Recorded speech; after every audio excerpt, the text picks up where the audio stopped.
చేయాలో తెలియట్లేదు.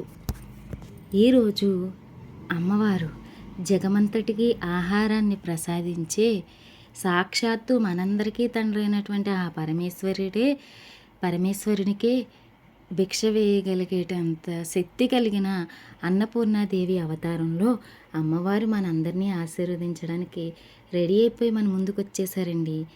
అన్నట్టు మన ఛానల్ని ఎవరైనా కొత్తగా చూస్తున్నట్లుంటే ఇంకా సబ్స్క్రైబ్ చేసుకోకపోతే సబ్స్క్రైబ్ చేసి మర్చిపోకుండా లైక్ చేయండి. అలాగే మీ విలువైన సలహాలను నాకు కామెంట్ రూపంలో కామెంట్ చేయండి. ఏవైనా మార్పులు చేర్పులు చేయాలి అని మీ మనసుకు తోస్తే నాకు చెప్పండి, అభ్యంతరం లేకుండా. అలాగే పూజలో మీ పేరు గోత్రాలు చదివించుకోవాలనుకుంటే నాకు కామెంట్ చేస్తే డెఫినెట్గా చదివించడం అయితే జరుగుతుంది. అలాగే డైలీ ఉదయం సాయంత్రం కూడా అమ్మవారి పూజ అనేది లైవ్ చేయటం జరుగుతుంది. ఒకవేళ మీలో ఎవరైనా దసరా పూజలు చేసుకుంటూ ఉన్నట్లయితే చక్కగా మన ఛానల్లో వచ్చే లైవ్ని పెట్టుకుని పంతులు గారు చెప్పినట్లుగా మీరు కూడా పూజని చేసేసుకోవచ్చు. ఇటు అమ్మ పూజని చూస్తూ మీ ఇంట్లో అమ్మకు కూడా సందడిగా మీరు కూడా చేసేసుకునే భాగ్యం కలిగించుకోండి. అన్నట్లు డెకరేషన్ కూడా ఎలా ఉందో కామెంట్ చేయండి. అమ్మవారి అలంకరణ అంతా నేనే చేశానండి. నిజంగా నా జన్మ ధన్యమని చెప్పాలి. నేను ఆ దేవదేవునికి ఎంతో రుణపడి ఉన్నాను. ఎందుకంటే ఇంత గొప్ప భక్తి కలిగినటువంటి తల్లిదండ్రుల కడుపులో నన్ను పుట్టించి నా జన్మకు ఒక సార్థకతను తీసుకొచ్చిన ఆ పరమేశ్వరునికి శతకోటి వందనాలు. ఎందుకంటే వారు అంత భక్తిపరులు కాబట్టే వారి బిడ్డలుగా మేము కూడా అమ్మవారికి సేవ చేసుకోగలుగుతున్నాము. ఈ అదృష్టాన్ని నాకు కలిగించినందుకు మరొక్కసారి ఆ దేవదేవునికి నేను ధన్యవాదాలు అయితే తెలియచేసుకుంటున్నాను. అలాగే నేను దసరా వేడుకల్లో ప్రతి వీడియో క్యాప్చర్ చేసి పెడదామని అయితే అనుకున్నానండి.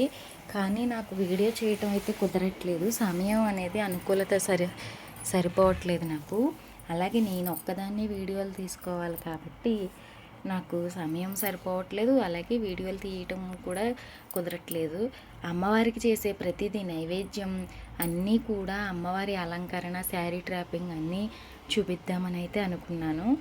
కానీ నాకైతే కుదరట్లేదు. చూస్తాను, ముందు రోజుల్లో కూడా నాకు కుదిరితే ఇవన్నీ చేయడానికి ప్రయత్నిస్తాను. అలాగే మీరందరూ సపోర్ట్ చేస్తారని ఆశిస్తున్నాను. ఇలా అమ్మవారి అలంకరణ చేసేసి పూజ అయిపోయిన తర్వాత ఈరోజైతే శనివారం కాబట్టి నేను మా ఊరిలో ఉన్నటువంటి వెంకటేశ్వర స్వామి టెంపుల్కి అయితే వెళ్ళటం జరిగిందండి. ఈ టెంపుల్ని అయితే ఈ మధ్యనే రీసెంట్గా కట్టారు. 2 years అవుతుంది. చాలా అంటే చాలా బాగా కట్టారండి. వీలు కుదిరితే ఒకసారి ఎప్పుడైనా ఫుల్ వీడియో చేసి పెడతాను టెంపుల్ గురించి. టెంపుల్ నిర్మాణం అనేది చాలా బాగా జరిపించారు. ముఖ్యంగా ప్రాణప్రతిష్ఠ అప్పుడు పూజలు చాలా అద్భుతంగా చేశారండి. ఎంత చక్కగా చేశారో నేనైతే లీనమైపోయి మైమరిచిపోయాననే చెప్పాలి. నాకు ఇప్పటికీ ఆ దృశ్యాలు కళ్ళల్లో మెదులుతూనే ఉన్నాయండి. ముందుగా స్వామివారి భక్తుడైనటువంటి గరుత్మంతుడిని నమస్కరించేసుకుని ముందే కొన్ని వీడియోలు నాకు తీయటం అవ్వలేదు. లక్ష్మీ హయగ్రీవ స్వామిని, ఆంజనేయ స్వామిని కూడా దర్శనం చేసేసుకుని తర్వాత స్వామివారిని కూడా దర్శనం చేసుకున్నాను. అది వీడియో తీయటం అయితే కుదరలేదు. ఇక్కడ ఇది ఒక అద్భుతం అని చెప్పాలో లేకపోతే నా కెమెరా రాంగ్ అనేదో నాకు తెలియదు. కానీ ఇక్కడ పంతులు గారు మంత్రోచ్చారణ అయితే చేయడం జరుగుతుంది కదా. ఆ టైంలో సరే నేను మంత్రాలు క్యాప్చర్ చేద్దామని చెప్పి కొంచెం సేపు మీరు వింటారని చెప్పి నేను వీడియో తీస్తున్నాను. సడన్గా ఈ లైటింగ్ అనేది ఇలా బ్లింక్ అవడం అయితే జరిగింది. నేను వీడియోలో కాకుండా రియల్గా చూసినట్లయితే అలా లేదండి, నార్మల్ లైటింగ్తోనే ఉంది. ఒకవేళ అది ఏదైనా కెమెరా మిస్టేక్ అంటారా నాకు తెలీదు. నేనైతే ఏంటా అని చాలాసేపు చూద్దామని ఉంచాను. అంతసేపు కూడా అలా ఉంది, మీకు చూపించాలనుకున్నాను. తర్వాత అయితే శివాలయంలోకి వెళ్ళి శివుని కూడా దర్శించేసుకున్నాను. మా ఊరి యొక్క గొప్పతనం ఏంటంటే హరిహరులు ఇద్దరూ కూడా పక్క పక్కనే ఉంటారండి. నిజంగా మా గ్రామం యొక్క అదృష్టమనే చెప్పాలి అసలు. ఇదైతే దసరాలో భాగంగా మా ఊరి విజయ దుర్గాంబిక అమ్మవారి గుడి వద్దకు రావటం అయితే జరిగింది. నేను ఇందాకే చెప్పాను కదా, నా తల్లిదండ్రుల కడుపున పుట్టడం నేను చేసుకున్న అదృష్టం అని. అలా అనడానికి ఈ గుడి కూడా ఒక నిదర్శనం అండి. ఎందుకంటే ఈ అమ్మవారి టెంపుల్‌ని కట్టడంలో మా నాన్నగారు ప్రథమ పాత్ర పోషించారనే చెప్పాలి.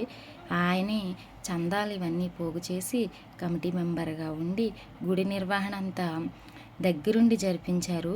ఈ టెంపుల్ బ్యాక్ సైడ్ కూడా ఒక అమ్మవారి విగ్రహాన్ని కట్టించడం కూడా జరిగింది. నా నేను ఇంతకీ ఆ విషయం మర్చిపోయాను, తీయలేదు. కేవలం ఈ అమ్మవారిని మాత్రమే తీయగలిగాను. ఇలా మిర్రర్స్ పెట్టారండి. ఈ మిర్రర్స్‌లో అమ్మవారి ప్రతిరూపాలు కనిపిస్తూనే ఉంటాయి. నేనైతే లోపలికి వెళ్ళి తీయలేదు. లోపలికి వెళ్ళుంటే ఇంకా ఎక్కువ ప్రతిరూపాలు కనిపించేవి మీకు. అమ్మ చూడండి, చిన్న పాపలా భలే నవ్వేస్తున్నారు కదా! ఈయనేనండి విశ్వక్సేన స్వామి. మొట్టమొదట ముందు ఈయన్నే దర్శించాలి మనం వెంకటేశ్వర స్వామి దగ్గరికి వెళ్ళేటప్పుడు. ఈ క్లిప్పింగ్స్ అనేది వెనకాల పెట్టడం జరిగింది. ఇదైతే శివాలయంలో హోమం జరుగుతుందండి. అది క్యాప్చర్ చేయగలిగాను. Thanks for watching.